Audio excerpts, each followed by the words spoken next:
God, it's another one. We're back. We've arrived, and we're getting into this new quest to be the best, as we always do. It's the Koopa, it's the Mark, it's more Dragon Quest, and this is the Sage quest. As you see, we're in Gatta right here now. I'm going to talk to our Sage Master, our Sage Wage Slave in the cage. You see, I want to do the Sage class for version 3. I want to do that as the main class I'm playing through, not only for cosplay purposes, but because I want to be the very best that ever was. To rule all the time. I forget what the fucking theme song is, guys, but it's a Pokemon reference I'm trying to do. Anyway, I want to learn how to be a healer, because being a healer in this game, I feel like, is pretty hard. For a very important task. Right? And it's just not a skill I really love doing in the first place, and it's something not a skill I'm very good at as well, right? So for this playthrough, we will be doing Sage most of the time. That will be my main vocation for version 3. That's what I'm gonna play through here. And yeah, because of that, we're gonna have to do the whole Sage thing on the quest, and I thought I'd show this one off. I don't know if I'm going to show off all the vocation quests. By the way, this playthrough is looking like it seems that way, right? But there are a lot of them, and it will be quite time consuming, so I'll consider it. But I had to do this one because the Sage quest is it's one of those quests about coming to terms with the darkness in your heart. Oh yeah. So I'll give a little backstory to the Sage class. It's got light and dark skills, and it's mostly a healer in this game. I know in the other games the Sage was more of just like a really powerful mage. I feel like in this game the Sage is like just a pretty okay healer. Not as good as the Priest, but an okay healer with good damage potential. You know, this is like a healer attacking class. Like not much support, not many buffs besides, you know, just buffs for yourself. But not many people use the Sage for damage just because the Mage and Dragon Master just outweigh the damage completely. And to be honest, the heals really aren't that good. Like, I'd say you bring a pet with Miracle Rain instead. Miracle Rain is not a super fantastic party buff. And that's the main thing they do. It basically just lets you recover damage when you get hit. For multi-hit people, it's very, very good. When you start getting later in the game, not a lot of people do multi-hits though. It's kind of crazy. I know, weird stuff, right? But you know, people just decide to one-shot you for whatever reason. And thus, you know, Miracle Rain's really not that useful. And on top of that, they just they're pretty slow and very frail. You would think that, you know, being the basically the most useless mage class, they would at least get some defense. But they're actually, I think, the most weak out of the mage and the sage. And to display that, I wanted to go mage and dragon master. I said mage and sage, didn't I? Mage and dragon master is what I meant. So sage is very frail. I think this is just by my testing and by, you know, me reading over the little guides online and stuff. But yeah, they're pretty frail as compared to the other mage classes. Or support classes in general.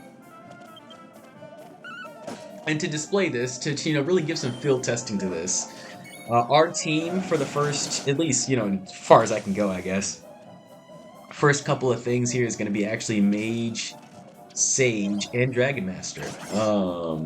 And how the class line goes is you have to level up the Mage to 100 and level up the Sage to 100 to get the Dragon Mage. Did I call it the Dragon Master? Dragon Mancer? Dragon Mage? Whatever you want to call it. Yeah. You need some high levels, essentially. But that's what we're doing for version 3. Let me stop talking about the future and get into what we're actually doing here. This quest, a little bit annoying, and I suppose I could splice in some footage here if I'm not too lazy, but the ghosts here are usually invisible, so what I did was I went over and did the fortune teller quest, just a little bit of it, to start us off so that I can get divine intervention. And with divine intervention, I can see not only the ghosts, but there are also some other invisible enemies later on. Some invisible like hands and stuff that go underground. That you can't see, that you can see now. So that's good. Yeah. They actually just had invisible enemies in this game for like a long time before they introduced that class too. So that's kind of crazy, honestly. There might have been items that allowed you to see them, but that just sounds terrible to me. We're just gonna have invisible enemies in this game where enemies are roaming on the field. That's great, right? You know, and yeah. So you have to fight those invisible guys for the quest. Uh, very not easy to do. I was there. I imagine I was there for like 20, 15 minutes, just kind of running around looking for them. You can kind of see them, but I'm blind as a bat. Like I wear glasses, you know. I'm blind to everything in my life, including all of the wonderful things around me. And I just, I can't see the ghost because I am ghost. You know, you can't see yourself when you're in it. You can't see it. You can't see it, man. So yeah, good to know there that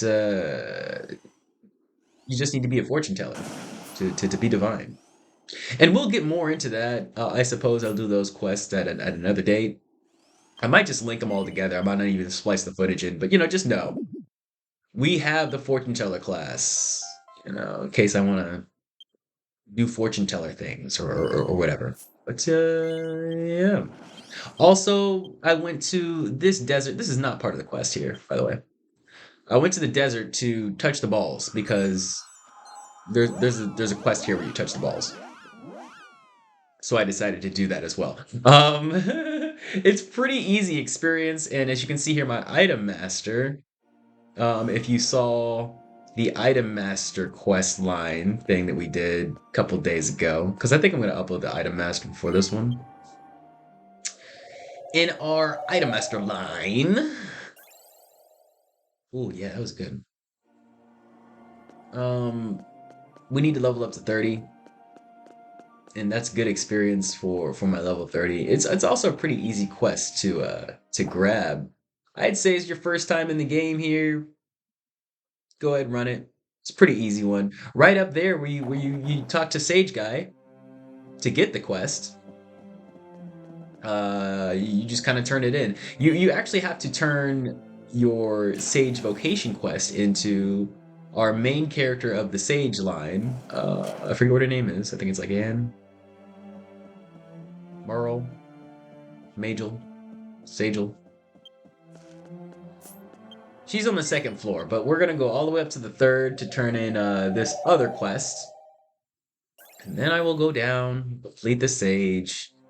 And yeah, I'm feeling lazy. I'm feeling like we just wanna get the Sage this episode, you know? We just wanna obtain it. I'll get into a little bit of spoilers next time, maybe, but it's a whole quest about discovering yourself, finding yourself, yada yada yada. I think we actually did gain a level from this quest. It's a very early quest too. You see, it's a quest 16, so good amount of experience for that for such an early quest. All right, and I am a quest master. That's 150 down. I believe we're about. I think I have over 100 hours on this file as well. Pretty crazy. Pretty crazy. Been about 6 months, so I haven't been gaming too much, but quite a bit I think. Quite a bit I think.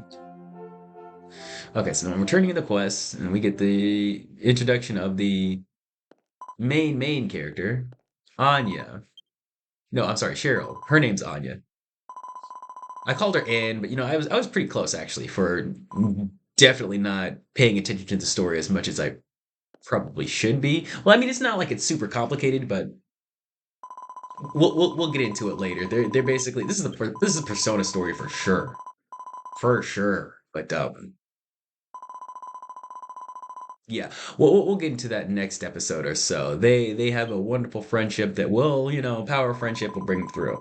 Sage shit, all that good stuff. But I don't feel like doing that now. I feel like wait, oh right, we have to go to the tavern. I forget this quest is no, not the tavern. We have to go back up to the Sage guy to turn in, and then we have Sage, and then we're good. Okay. So you got to go down and then up and then down. But yeah, that is that's a Sage. Good class. It's good to be a Sage, and like I said, we will have a good time in version 3 being the Sage. I hope you guys enjoy what the new cosplay is whenever I introduce that. I think I will probably do that in the next episode. In a different side episode mission thing, whatever. But yeah, we're gonna grind up the Sage to level 30, and then we'll be back with the next one. Do a couple of these sagey wagey quests, baby. It's the Koopa. Get the fuck out of here. Subscribe before you leave. Go fuck some bitches, or not. Go fuck a dink. A dink. I don't care. I don't care. Do your dance because I don't care.